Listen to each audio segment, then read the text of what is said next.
A continuación, los invitamos a escuchar el programa Sai Baba Rosario, donde compartiremos vida, obra y mensaje de Sai Baba, con lecturas, música, invitados, testimonios y comentarios.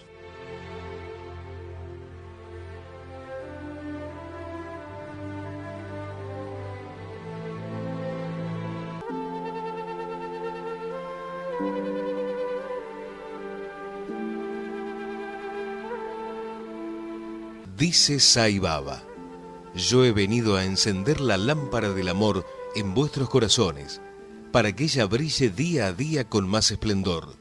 No he venido en beneficio de ninguna religión exclusiva.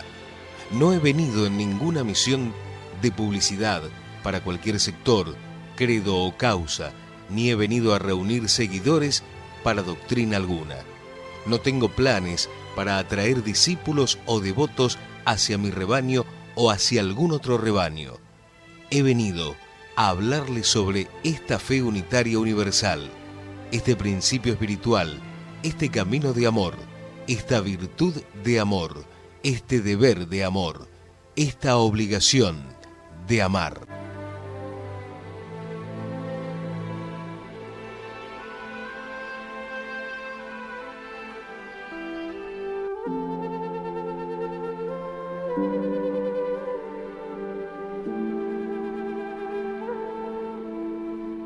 Muy buenas noches, estamos en el programa número 539 de Sai Baba Rosario. Para comunicarse con nosotros pueden escribirnos un mail a saibabarosario@gmail.com. Nuestro sitio web donde están disponibles todos nuestros programas radiales es www.saibabarosario.org. En el programa del día de hoy vamos a continuar con la lectura del texto sagrado Yoga Vasista. Este será el programa número 43 con respecto a esta temática. Así es que vamos a entrar de lleno en el programa del día de hoy con esta grabación junto a Albina Keppel. A modo de círculo de estudios leemos el texto sagrado Yoga Vasista.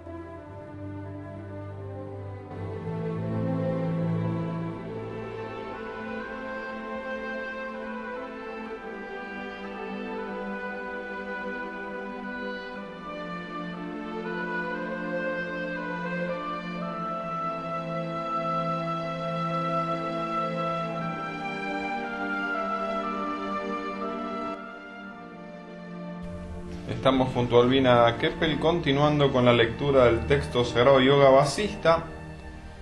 Habíamos quedado en el subtítulo La naturaleza del yo y distintas formas de egoidad. En nuestro programa anterior habíamos hablado sobre la realidad y la irrealidad y Vasista había adentrado en el tema del sentimiento del ego. Y ahora va a profundizarlo. Sí. Con la historia de los 3 demonios, porque después volveremos a otra historia. Bien. Con otros 3 demonios. Bueno, eso como introducción.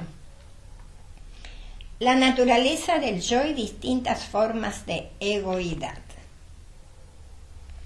Cuando esto no es comprendido correctamente, el yo parece una idea equivocada de la conciencia.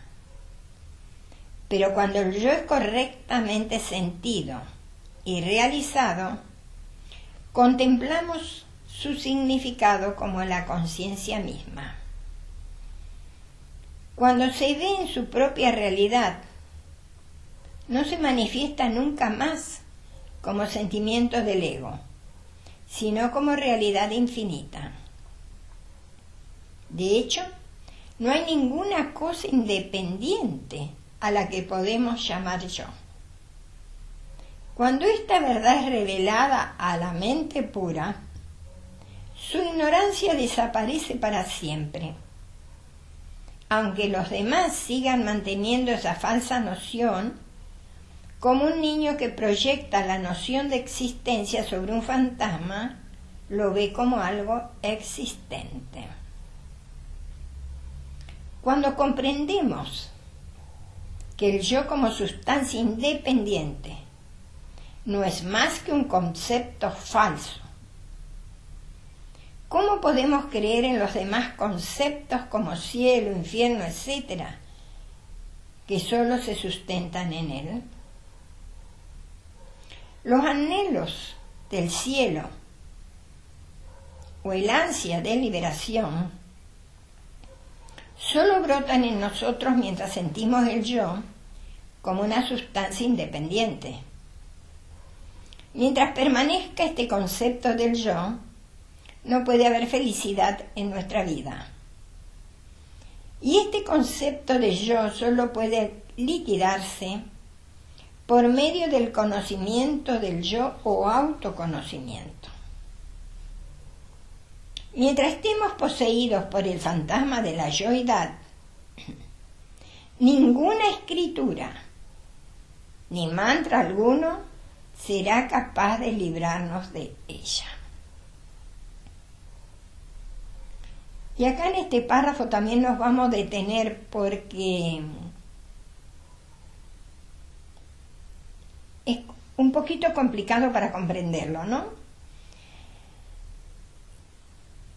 Cuando dice cómo podemos creer en los demás conceptos como cielo, infierno, etcétera, que solo se sustentan en él. Acá es como que da por tierra todo lo que nosotros tenemos aprendido de que nacemos como cristianos, ¿no es cierto? Un cielo, un infierno, un premio, un castigo. Y todo eso desde el punto de vista de Vasista tiene que ver con el yo, o sea, con el ego. En realidad, como ya venimos diciendo, no existen ni cielo ni infierno, porque todo es conciencia cósmica. Claro, y son estados mentales. Son estados mentales. Cuando estamos felices, estamos en un estado mental, ¿no es cierto?, paradisíaco. Y cuando estamos tristes, angustiados, caemos al infierno.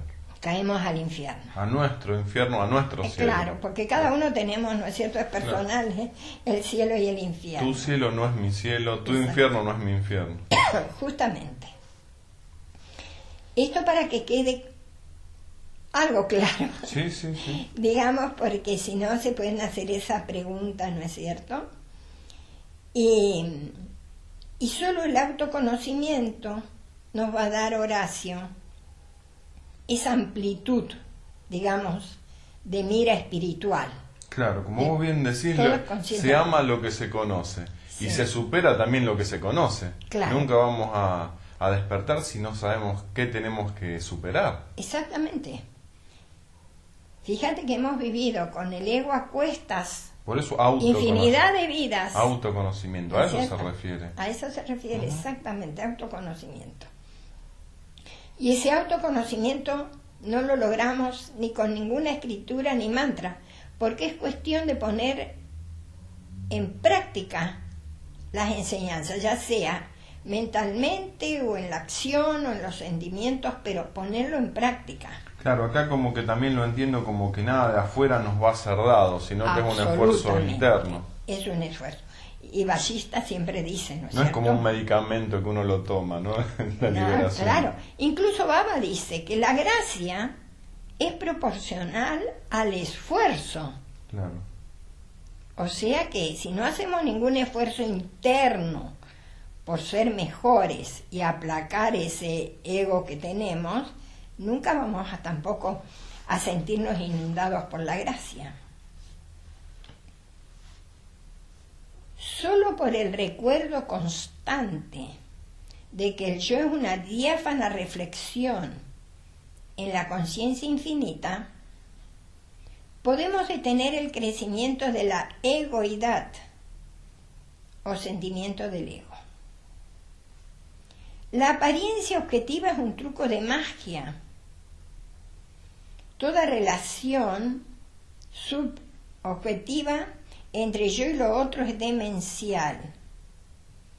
La egoidad se corta de raíz cuando este pensamiento toma consistencia.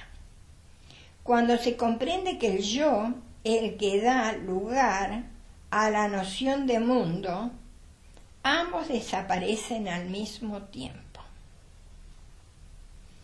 El sentimiento de ser uno con el universo, que es la comprensión de los iluminados, es también la más elevada forma de egoidad. Otro tipo positivo de egoidad es cuando uno siente que el yo es extremadamente sutil y totalmente diferente al resto de los objetos del universo. Esto también puede derivar hacia lo no objetivable y conducir a la liberación. Acá también nos vamos a detener porque dice: el sentimiento de ser uno con el universo, que es la comprensión de los iluminados, es también la más elevada forma de egoidad.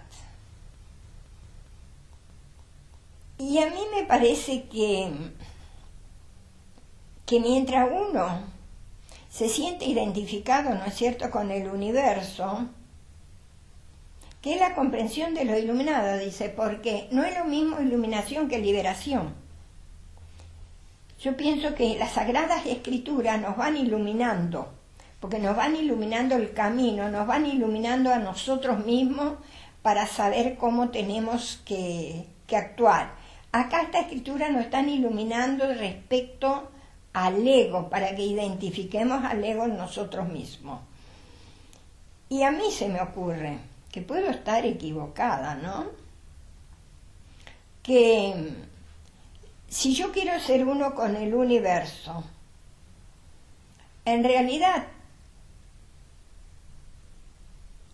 cuando dejamos de pensar que queremos ser uno, porque el querer es también un deseo, nos liberamos. ¿Te das cuenta? Pero dice la forma más elevada en el sentido de bueno. Pero nosotros tenemos que trascender eso.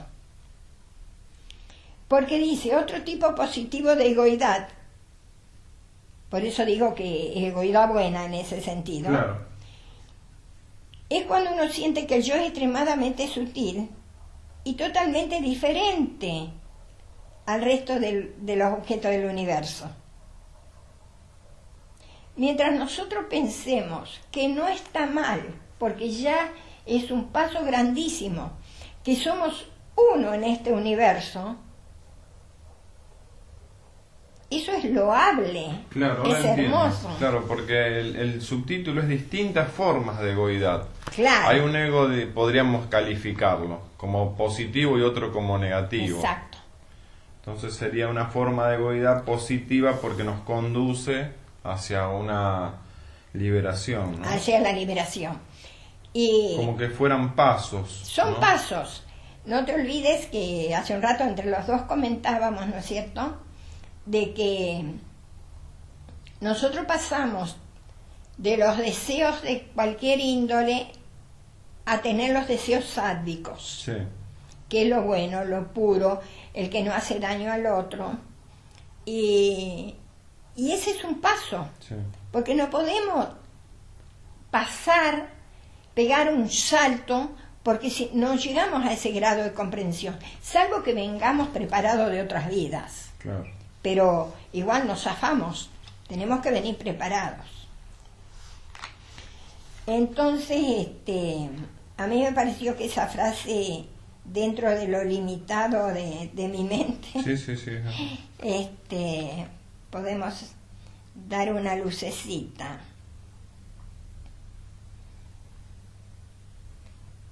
Pero la torpe y primitiva egoidad que identifica el ser con el cuerpo debe ser radicalmente abandonada por el constante cultivo de la más elevada forma de egoidad. Se desarraigan sus formas inferiores. Ahí está. Claro, dale Lo que veníamos haciendo. el otro aspecto. El otro aspecto que tiene que ver, ¿no es cierto?, con los pensamientos puros, las acciones puras, no hacerle daño al otro. Siempre vamos a actuar desde el ego allí, Claro. Siempre. Pero, digamos, un ego, como vos dijiste, positivo. Que también hay que trascenderlo. Ujú. Pero bueno, Pero hacia ahí hay que ir. hacia ahí hay que ir. No el ego ese que nos va a arrastrar, ¿no es cierto?, Que hacia... nos identifica con el cuerpo, como dice acá. Exactamente.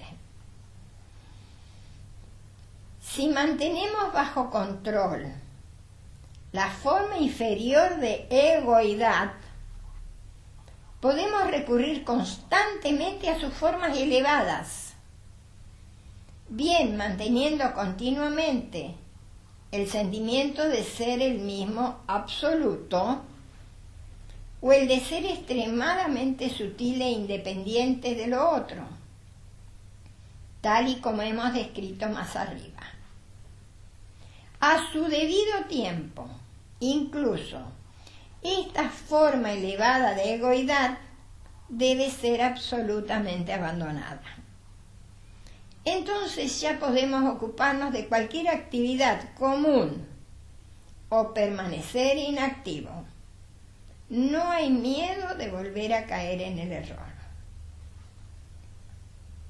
Cuando Sambara fue abandonado por los 3 demonios, comprendió que se habían dejado tentar por ideas egoístas y que eso les había empujado hacia el miedo y la derrota.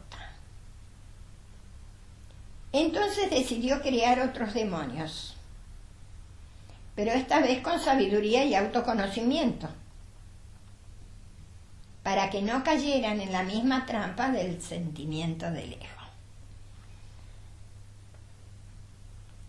Ahora viene la historia de los 3 demonios, pero creo que quedó claro, ¿no es cierto?, que en la egoidad está esa egoidad inferior que nos hace ser egoístas, pensar en nosotros mismos, en lo mío, Claro. ¿no es cierto?, en mi cuerpo, en lo que tengo, y una egoidad superior, que es la que nos va a llevar a experienciar después la totalidad, el ser, y allí ya no tendremos, ¿no es cierto?, ni siquiera ese tipo de egoidad superior como lo dice acá, ¿no? Está claro. Y que no hay miedo de volver a caer en el error, dice. Está claro. Ujú. Te digo que me quedó más claro ahora. Historia de los demonios Bhima, Vasa y Drika.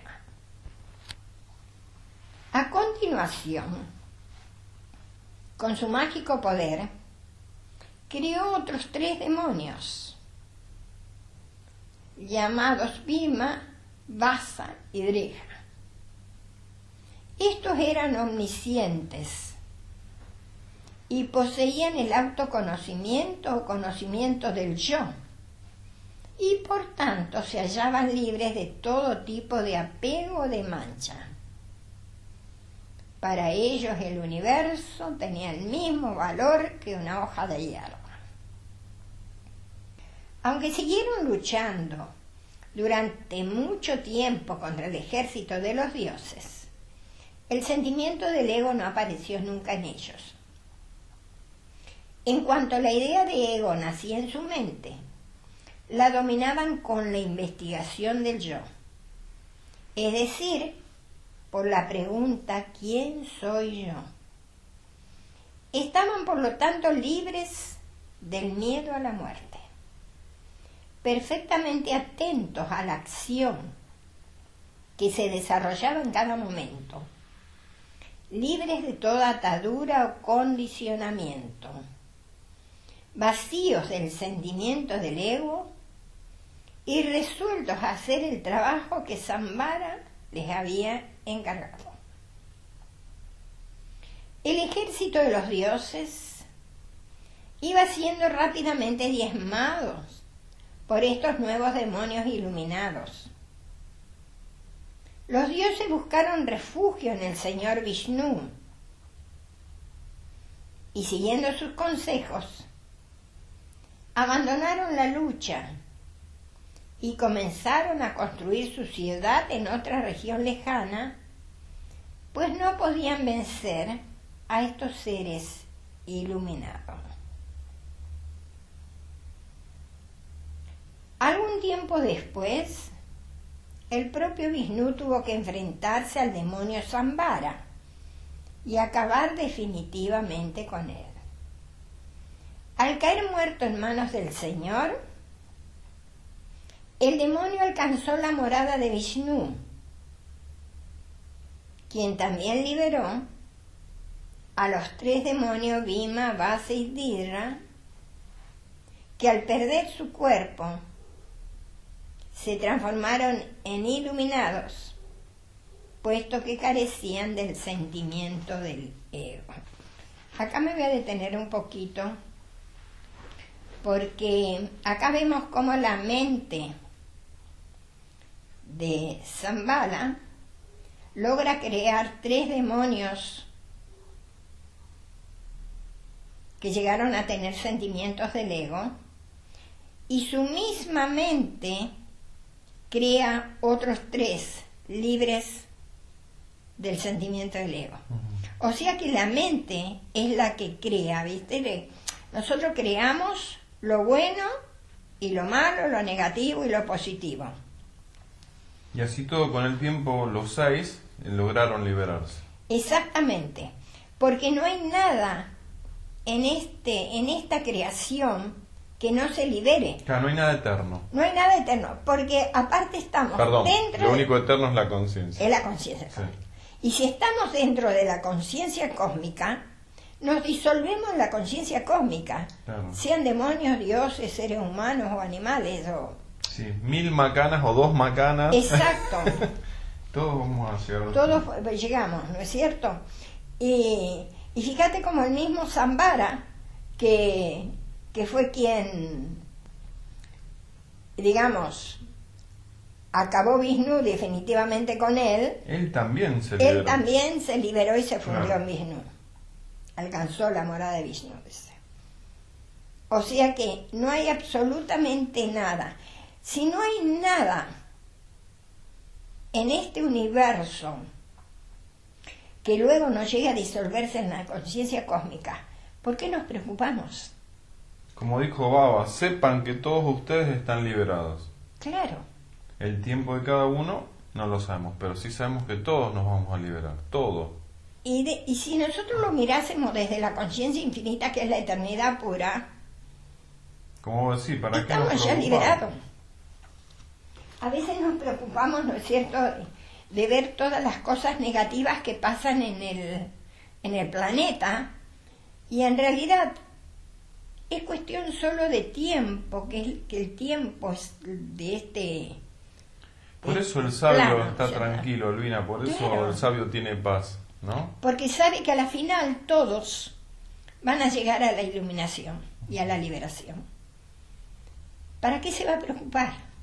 Nosotros tenemos que empezar a usar la mente, el buddhi, el intelecto, ¿no es cierto?, Claro. para en todo instante Encarrilarnos ante los momentos de angustia, Exacto, de ignorancia, exacto. confusión.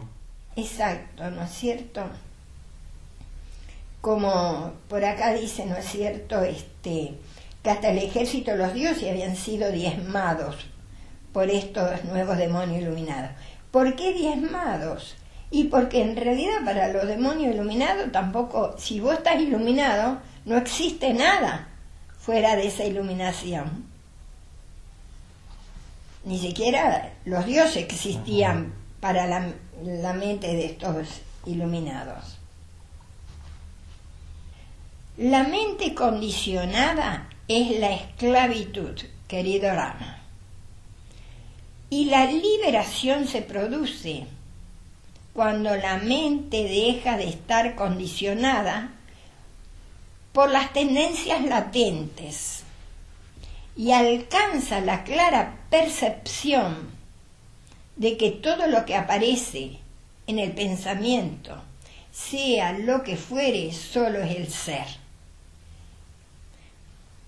Dhamma, Vyalaikata, son el ejemplo de una mente condicionada por el sentimiento del ego. Bhima, Vasa y Drija son ejemplos de una mente libre de condicionamientos y de sentimientos del ego. No sigas el ejemplo de los primeros, querido Rama, y recuerda el comportamiento de estos últimos. Esa es la razón por la que te he contado esta historia.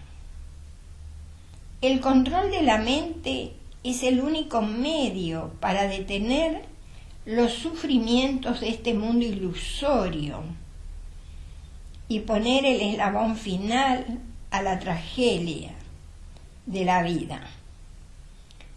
Ahora te enseñaré la quinta esencia de la sabiduría. Escúchala y deja que ella perfume tu vida.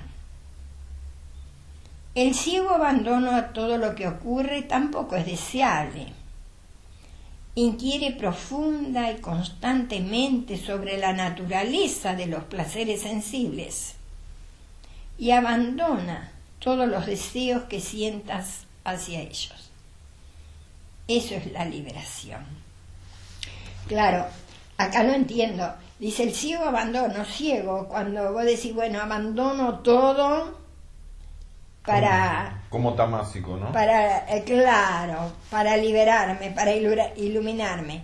Y no, tenemos que tener comprensión de por qué debemos hacerlo. Por eso se inquiere profunda y constantemente. Claro, más acción que tamacidad. Exacto. Porque acción en todo sentido, si no sería introspección, como, ¿no? Claro, como es que se dice comúnmente una fe ciega. Claro. La fe nunca puede ser ciega, es una fe trabajada. Sí.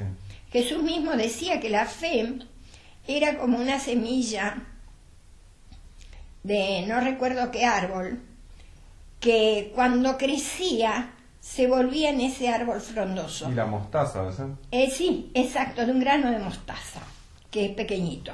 Y San Agustín también decía que la fe sin razón no es buena. Claro. Hay que ponerle razón a Hay la que fe. ponerle, no que esa fe ciega, no, tiene que ser, como va a decir, razonada, y el saber por qué uno tiene esa fe. Sí, pues si no tiene cimientos se termina cayendo. Y se termina cayendo. Ante una pruebita se cae la fe. Claro. Hay que sustentarla. Es como quien, viste, cree en un santo, le prende vela, le hace promesa, y cuando no le cumple cambia de santo. Claro. Y no es así. Claro. Tiene que ser la fe. Como dice Baba, cavar un solo pozo profundo y se encuentra agua. Y no varios, ¿no es cierto? Y no encontrar nunca agua. Por el cultivo de las buenas cualidades, el conocimiento erróneo se disipa poco a poco, libre de los pares de opuestos. La mente cesa en sus deseos, permanece inmóvil y pierde la ilusión y el miedo. Cuando la mente deja de estar manchada por el sentimiento del ego, queda libre de ataduras y de sufrimientos. En ese momento la mente se libera de su perverso hijo, que es la duda, y de su taimada esposa, que es el deseo. Profundizando en la investigación sobre su naturaleza real, la mente abandona su identificación con el propio cuerpo y poco a poco deja de ser mente. Ya va. Nacimiento del jiva o la mente. Cuando la conciencia se olvida de sí misma y sufre modificaciones y condicionamientos mentales, se conoce como mente y da lugar al nacimiento y a la muerte.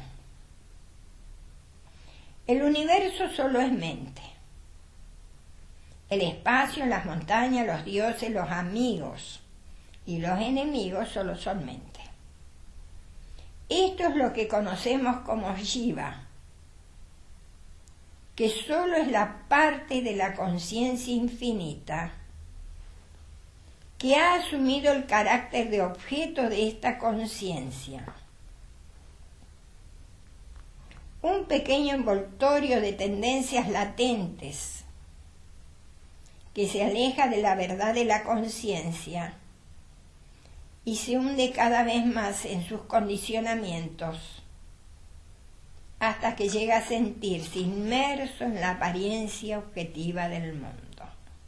Claro, muchas veces hemos dicho que a lo que le llama jiva, ¿no? Sí. Es cuando se siente independiente, ¿no? Se identifica con y se olvida de que es conciencia. Exactamente. Yo imagino que es porque uno puede decir como si uno si sale, ¿no es cierto?, el jiva de la conciencia, ¿cómo puede olvidarlo, ¿no es cierto? Pero es que allí está el juego. Claro. No es la conciencia que olvida, sino el jiva que se olvida de la conciencia, siendo conciencia. Uh-huh.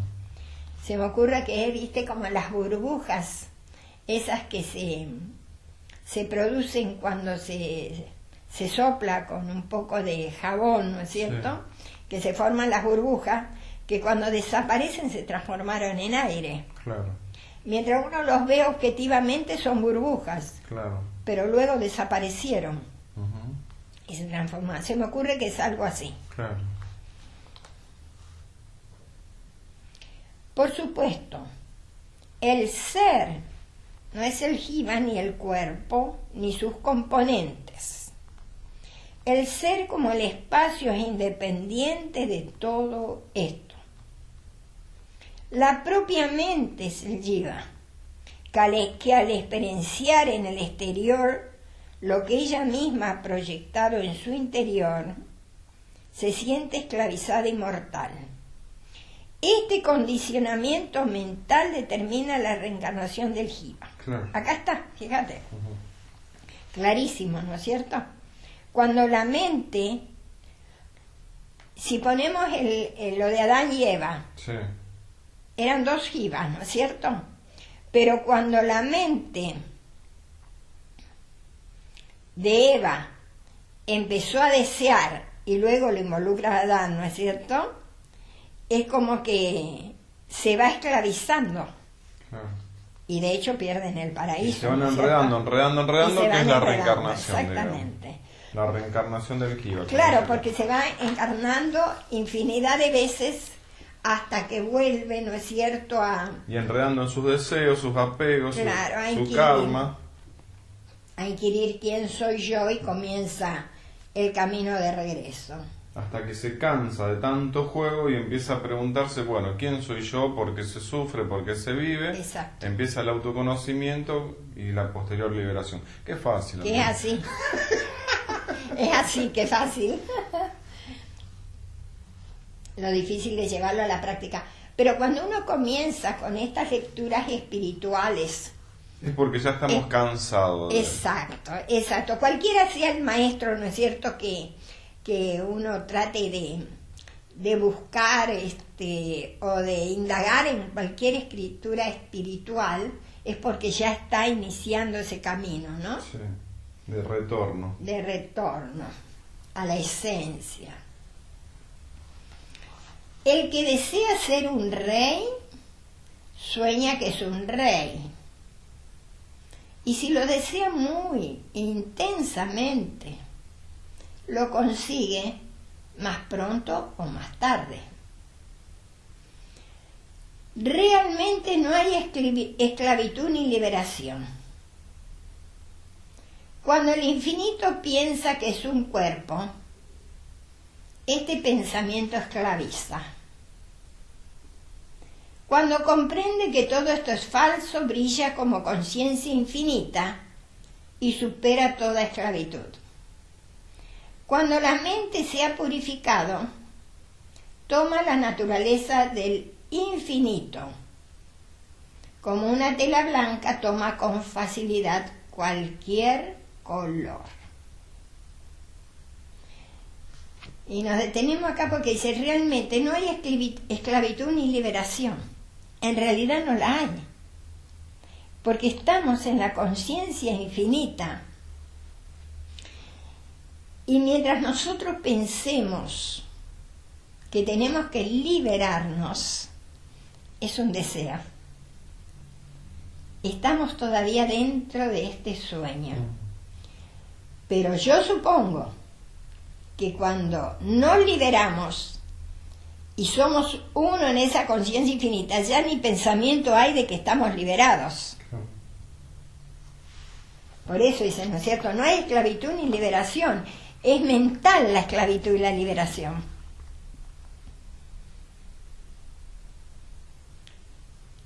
Cuando en una mente pura surgen los conceptos y nociones de cuerpo, mundo, etc., este mundo ilusorio comienza a existir. Pero cuando la mente se deshace de la relación sujeto-objetiva que mantiene con el mundo, se absorbe instantáneamente en el infinito. La mente no tiene una existencia independiente de la conciencia infinita. En el principio no era nada, y nada será al final. Por lo tanto, en este momento tampoco es nada. El que cree que existe como jiva individual, aferra el sufrimiento con sus propias manos. El que comprende que este mundo es el ser, supera el sufrimiento y el mundo solo es para él un medio de alegría y de liberación. La mente no es nada más que ideas y conceptos. ¿Quién puede apenarse porque una colección de este tipo llegue a su fin?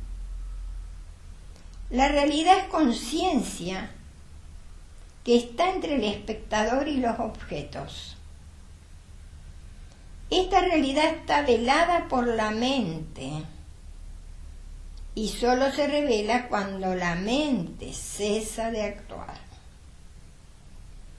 Cuando los condicionantes mentales desaparecen, la ignorancia, los deseos y las aversiones, la ilusión, la estupidez y el miedo tocan a su fin.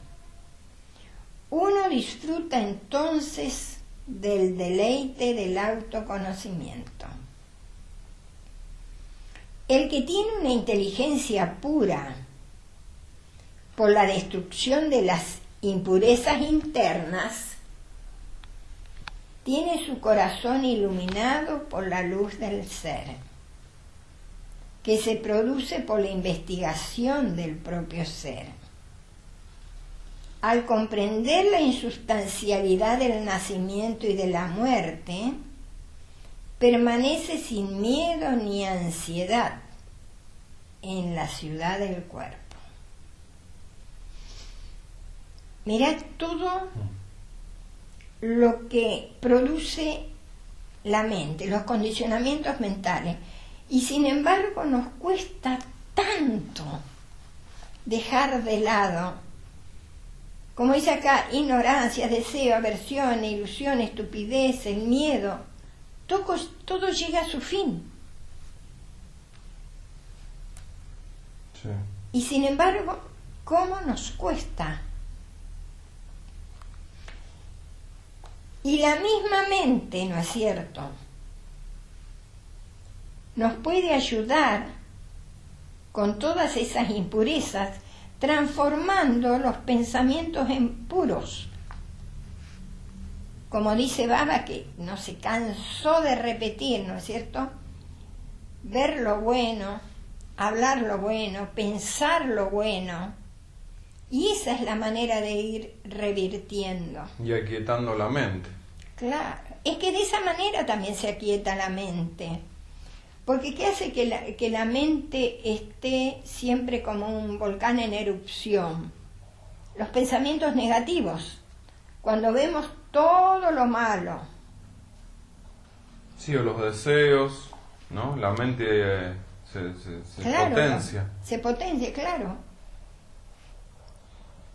Y sin embargo ella misma tiene en sus manos el poder para iluminar, ¿no?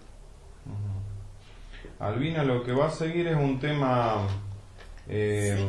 complejo como todos, pero que no estaría bueno cortarlo, así que podríamos parar acá, porque Bueno. Rama le va a hacer una nueva pregunta, ¿no? Sí, le hace una nueva pregunta y a mí me gustaría agregar algo de Baba sobre el Jiva, si vos me permitís. Sí, perfecto.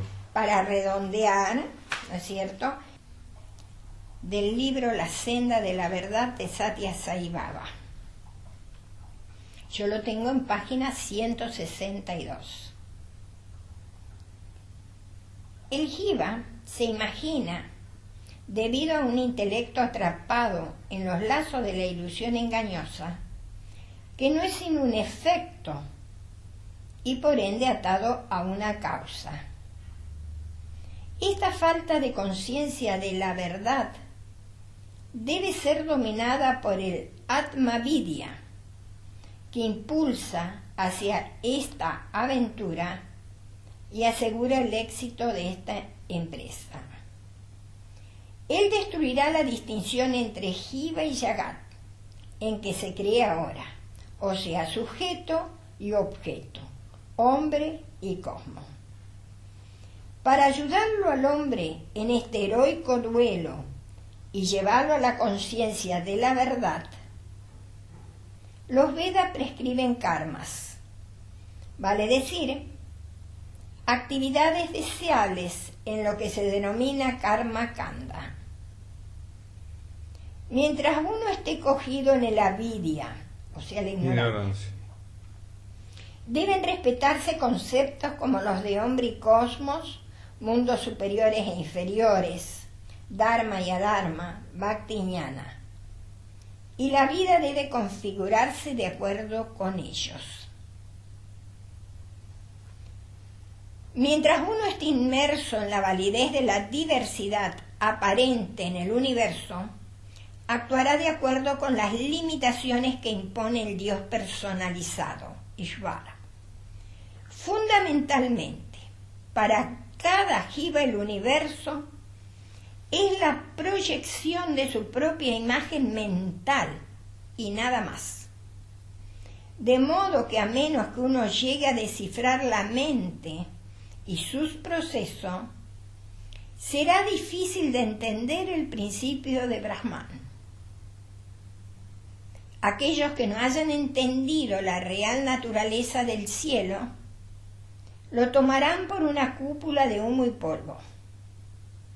De igual modo, debido a la carencia de conocimiento de la realidad, se piensa que el Atma está encerrado y corporificado como intelecto buddhi para dedicarse a la actividad y el goce de los resultados de esta, para quedar atrapado en los dobles lazos de la alegría y el pesar, para enredarse en la felicidad y la miseria, y también en la esclavitud y la liberación. Esta existencia sectorizada no es verdadera. Es el espacio único el que existe en todos estos recipientes, casas, lagos, montes, los cuales son configuraciones y formas con diferentes nombres y modos de empleo y conducta. Así también los seres individuales tienen diferentes nombres y formas, diversas peculiaridades y especificidades de uso y de conducta. Pero al igual que el hilo que une las cuentas de un collar, pasando por cada una de ellas y manteniéndolas unidas, la supraconciencia es una en todos los individuos. En otro párrafo de La senda de la verdad, página 164, dice: para hacer que un niño deje de llorar y recobre su alegría, el aya le relatará un cuento de hadas que le guste. El único propósito que la mueve es calmar al niño. El cuento de hadas no es sino un medio adaptado a su nivel intelectual. De igual manera, el jiva, fascinado por la atracción sin comienzo de Maya y atado por tendencias que ha cultivado durante muchas vidas en el pasado, no puede evitar inquirir en los orígenes del universo que tiene ante sí. Los Rutis responden a esta indagación con palabras que dan un alivio momentáneo, porque la interrogante sobre cómo fue creado el universo es comparable con la de cómo se crea un sueño. El sueño se origina en el dormir o nidra. El universo se origina a través de la ilusión o maya. Así como en el sueño no hay orden ni ley, también el universo está envuelto en el misterio y en maya. Hay solo el uno y no dos. Esta es la doctrina Advaita. Discutir si este jnana se asocia con Brahman o emana del Jiva no es sino otra evidencia de esta ignorancia. De seguro que es mucho más importante concentrarse en los métodos que permitan eliminar la ignorancia, ya que ellos ciertamente desembocarán la sabiduría o jnana. El jnana es luz, la ignorancia es oscuridad. La oscuridad solo puede persistir hasta el momento en que brille la luz. Claro.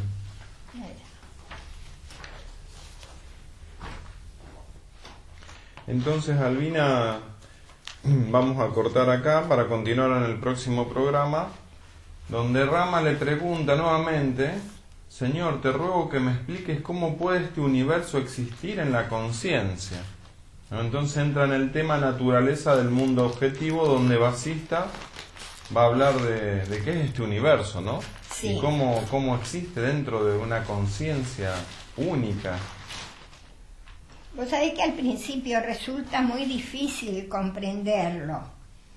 Bueno, no quiere decir que lo haya comprendido del todo, pero uno es como que va vislumbrando, ¿no? Claro, en lo mental como que lo vamos entendiendo. Claro, lo vamos entendiendo. Así que es muy interesante el tema, como todo, ¿no? Sí, sí. Pero todos los temas son interesantes. Pero este sobre todas las cosas, puesto que nos va a ir iluminando cada vez más lo del mundo objetivo. ¿Por qué razón? Porque nosotros tenemos que partir desde lo que vemos y percibimos para llegar a lo espiritual, para llegar a comprender o experienciar a la conciencia. Claro. Si no partimos de lo que vemos, nos va a resultar todavía mucho más difícil. Claro, dicho de otra manera, humildemente, ¿cómo vamos a saber sacarnos la ropa si no sabemos qué es la ropa, no? Claro. ¿Cómo nos vamos a sacar la camisa si primero no conocemos qué es la camisa y dónde está y demás? Y que tiene cierres y botones Claro, y cosas entonces, así. primero conocer lo mundano objetivo para Sí. conocer la esencia pura que somos. Y eso es lo que trata Vasista de explicarnos de mil maneras, como ya lo dijo. Bien. Bueno, Albina, muchísimas gracias. Dios mediante, el próximo programa continuando con la lectura del Yoga Vasista. Sairam. Sairam.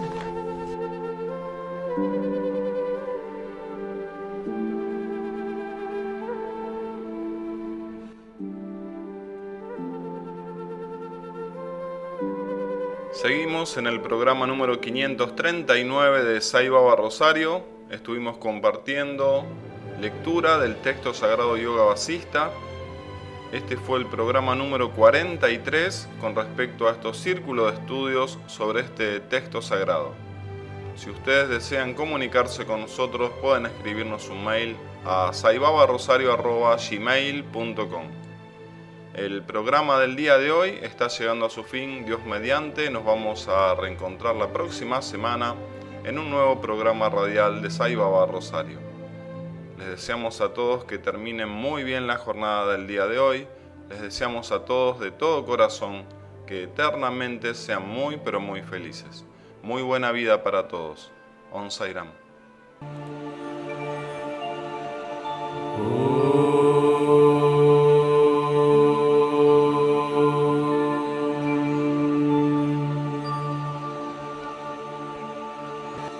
Shanti, Shanti, Shanti.